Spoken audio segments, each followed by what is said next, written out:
건장하고 이렇게 주름도 없겠는데 나이가 든 최근 모습 보면 주름이 잡히고 근육량도 조금 감소한 모습이 보이는데 이처럼 나이가 들수록 사실은 저희가 퇴화를 하는데 유일하게 이제 커지는 기관이 전립선이 아닌가 생각을 하고 있고요. 그래서 여러 그 문헌들을 좀 봤더니 대표적으로 이 연구가 가장 저희가 전립선 질환이 생기는 기전을 좀 명확히 제시한 것 같아서 갖고 와봤고요. 크로닉 인플라메이션이 굉장히 전립선 질환이 중요한 역할을 하는데 그의 항상 큰 원인이 또 안드로겐 리셉터의 변화가 아닌가 싶습니다. 남성 호르몬이 노인이 될수록 이제 나이가 들수록 줄어가는데 그 줄어든 안드로겐을 어떻게든 이용하기 위해서 이 리셉터의 발현이 증가하거나 감수성이 증가하는 게 아닌가 하는 기전이고요. 저도 그 궁금증이 있어서 사실 BPH 동물 모델을 이렇게 만들어서 실험을 해봤더니 안드로겐 리셉터가 확실히 전립선 질환에서 증가한다. 그러니까 감소한 그 안드로겐을 어떻게든 이용하려는 게 전립선 질환의 문제가 아닌가 싶고요. 전립선 비대증이나 전립선암에서 어떻게든 저희가 젊었을 때 그 남성 호르몬을 떨어지지 않고 또 안드로겐 리셉터의 변화가 안 생기게 하는 게 굉장히 중요할 것 같습니다. 본론으로 들어와서 그럼 라이프 스타일이 프로스테이트 디지즈에 어떤 영향을 미치는지 아까 보셨던 것처럼 이 메타볼릭 디지즈, 크로닉 인플라메이션이 결국 큰 역할을 할 텐데 이걸 억제시켜주는 게 곧 엑서사이즈나 이 다이어트, 건강한 다이어트가 아닌가 싶습니다. 그래서 이런 BPH나 프로스트 캔서로 막기 위해서는 결국 저희가 환자들한테 라이프 스타일은 다이어트 체인지를 좀 권유할 필요가 있겠고요. 그래서 여기 보면 저희가 섭취해야 할 권장사항들 그리고 피해야 할 것들이 있는데 대표적으로 이제 저희가 섭취해야 할 것은 쭉 제가 이제 강의 자료에서 보여드릴 거고 피해야 할 것은 모든 분들이 사실은 알고 있지만 잘 피하지 못하는 그 레드미트, 그 카페인, 소듐 대표적으로 이제 알코올이 되겠습니다. 그래서 이제 오메가3로 이제 대표되는 그 성분은 셀몬이나 여러 등푸른 생선에 많이 있어서 환자분들한테 그런 생선들을 이제 섭취하기 권유하는 게 좋을 것 같고 그거 이제 섭취를 하지 못하는 환자들에게는 이렇게 제형으로 나온 오메가3나 크리 오일은 도움이 될 수 있다라고 설명하면 좋을 것 같습니다. 그 역할은 역시 항염증 작용, 항산화 작용을 통해서 직접적으로 프로스트 캔서를 억제하지는 않지만 그걸 전립선 질환이 진행하는 걸 어느 정도 막을 수 있다라는 생각이 들고요. 그 베리스 대표적으로 블루베리나 요즘에 블루베리 시즌이 돌아와서 많이 섭취할 걸 좀 권장하면 좋을 것 같고 스트로베리 종류들도 다량의 폴리페놀을 함유하고 있어서 안티 인플라메토리 이펙트가 있다고 되어 있습니다. 그리고 이제 갈릭 앤 어니언을 보시면 이렇게 약간 전립선 질환이 발생하는 기본적인 메커니즘을 예방하기도 하지만 대표적으로 안티캔서 액티비티가 있다고요. 그래서 환자들한테 마늘이나 양파 섭취를 권장하는 게 좋을 것 같습니다. 또 저희가 이제 이렇게 녹색 채소들도 안티옥시던트 이펙트, 또 폴리페놀이 다량 함유되어 있어서 항염증 반응을 통해서 전립선 질환을 예방할 수 있다라고 알려져 있습니다. 그리고 이제 저희가 이제 대표적으로 제가 이제 이 강의를 준비하면서 문헌적인 근거가 가장 그래도 확실한 거는 라이코펜이 아닌가 싶고요. 그래서 여기 보시면 토마토 이제 페이스트 한 컵에 75mg이 들어있고 주스, 토마토 스프 이렇게 함유량이 있는데 놀라웠던 건 저희가 케찹에도 한 스푼에는 이 정도 1.5mg 정도 들어있어서 케찹도 자주 먹으면 나쁘진 않겠구나라는 생각이 들었습니다. 그리고 견과류도 그 불포화 지방산을 함유하고 있어서 굉장히 저희 여러 증상에도 좋고 이렉타일 펑션에도 도움이 된다고 합니다. 대표적으로 브라질 너츠 널리 알려져 있겠죠. 그리고 이제 두부 종류들은 파이토 에스트로젠 역할을 해서 굉장히 저희 항염증 반응을 한다고 되어 있습니다. 그래서 최근에 보면 나토는 이제 일본에서 많이 여행 갔을 때 드셔봤을 것 같고 국내에도 들어와 있고 그리고 된장국 이런 것들. 최근에는 테페가 유행을 하더라고요. 저도 테페를 먹어봤는데 이렇게 생겼는데 인도네시아 두부를 약간 삭힌 요리라고 맛은 되게 없더라고요. 그래서 개인적인 취향이 좀 있을 것 같은데 좋아하는 그런 콩 요리들을 선택해서 좀 섭취하는 거를 권장드릴 필요가 있겠습니다.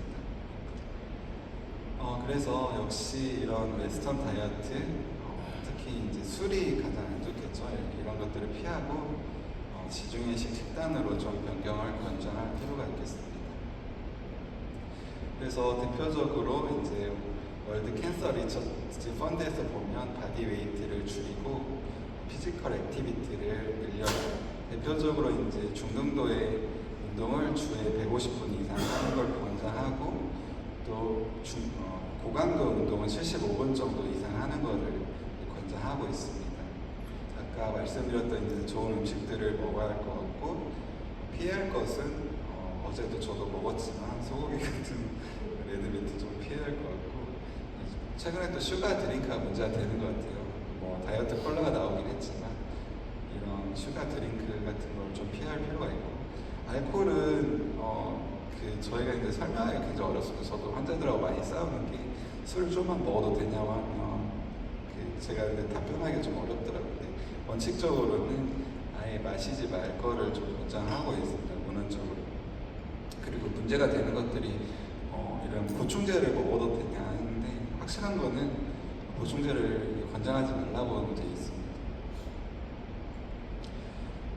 그래서 이제 음식을 받고 엑서사이즈를 보시면 역시 엑서사이즈는 이런 크로닉 인플라메이션을 줄이고 인슐린 저항성을 증가시키고 뭐 이런 역할들을 하면서 당연히 BPH 프로스트 캔서 예방에 도움이 될 것 같고요. 그래서 아까 말씀드렸던 이 운동을 권장하고 그리고 이제 대표적으로 저희가 환자들이 물어볼 때 자전거가 좀 예민한 문제인 것 같아요. 그래서 어떤 연구들에서는 자전거 자체가 PSA를 올려주고 전립선 건강에도 안 좋고 디펑션도 일으킨다는 보고도 있는데 그거는 이제 제가 볼 땐 사람마다 좀 다를 것 같고 하지만 분명한 건 사이클 자체가 카디오바스쿨 이펙트에는 좋고 대사성 질환에는 좋아서 근본적으로는 좋을 것 같지만 직접적으로 이제 허혈을 일으켜서 그런 쪽에는 조금 안 좋을 것 같습니다. 그리고 확실히 저도 환자들 보다 보면 자전거를 오래 타시는 분들은 확실히 PSA가 좀 높은 경향이 있는 것 같고요.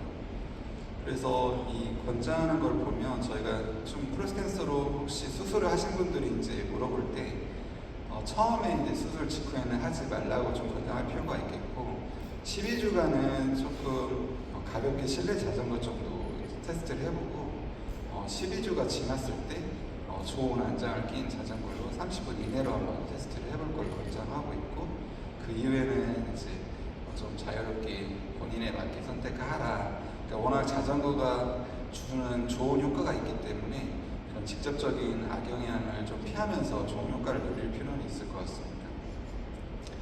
그래서 이제 대표적인 운동들, 에어로빅 운동이나 레이스 운동 그리고 이제 저희가 또 중요하게 생각해야 할 게 펠빅 플로어 머슬 트레이닝이죠. 그래서 이걸 어떻게 보냐라는 걸 좀 중점적으로 가져왔고 당연히 유리나리 인컨티넨스에 좋은 영향을 미친다고 되어 있습니다. 그것은 기전적으로 보면 익스트라 유레스럴 스핑터를 보강하고 이 부족한 스핑터 기능을 또 펠빅 플로어 머슬을 강화시키면서 리플렉스 컨트랙션을 막아주면서 이렇게 유리나리 인컨티넨스를 예방할 수 있다고 되어 있고요. 그러면 저희가 이제 환자들이 언제 케겔 운동을 해야 되냐, 펠빅 플로어 머슬 운동해야 되냐라고 물어봤을 때 저 같은 경우는 이런 기전을 통해서 수술 전에는 강력하게 좀 하라고 합니다. 그래서 수술이 잡히면 보통 이제 한두 달이나 세 달까지 이제 수술 후에 이제 기간이 있으니까 그 기간 동안에 이 케겔 운동을 굉장히 중요시 교육을 하고 있고요. 그리고 이제 패드 유즈 리덕션 효과도 있고 그래서 그 순서를 보면 아까 말씀드렸던 것처럼 수술 전에 좀 교육을 시켜서 하면 확실히 효과가 좋은 것 같고 이제 이번 기간 동안 카테터를 하고 있는 동안에는 이제 그동안 좀 쉬어라. 근데 뭐 저희가 하라고 해도 못하겠죠. 환자들이 아파가지고 그 카테터를 이제 제거하는 순간 젠틀하게 머슬 엑서사이즈를 좀 해라 교육하고 이제 퇴원 후에 이제 석 달 후에 외래 올 때까지는 데일리로 아침 저녁 시간 정해서 하라고 말씀드리고 이제 그 후에는 이제 그 요실금 회복 정도에 따라서 이제 자유롭게 하라고 교육을 하고 있습니다. 그래서 이제 거의 마무리가 돼가고 있는데요. 프로세이트 디지즈는 결국 메타볼릭 인플라메토리 헬스와 영향을 굉장히 받는 질환이기 때문에 그걸 교정하는 게 예방 차원에서 굉장히 중요할 것 같고 요즘에 이제 프로스트 캔서가 굉장히 많아지고 있는 시대에서 스스로의 엑서사이즈에 대해서 교육할 필요가 있다고 생각합니다.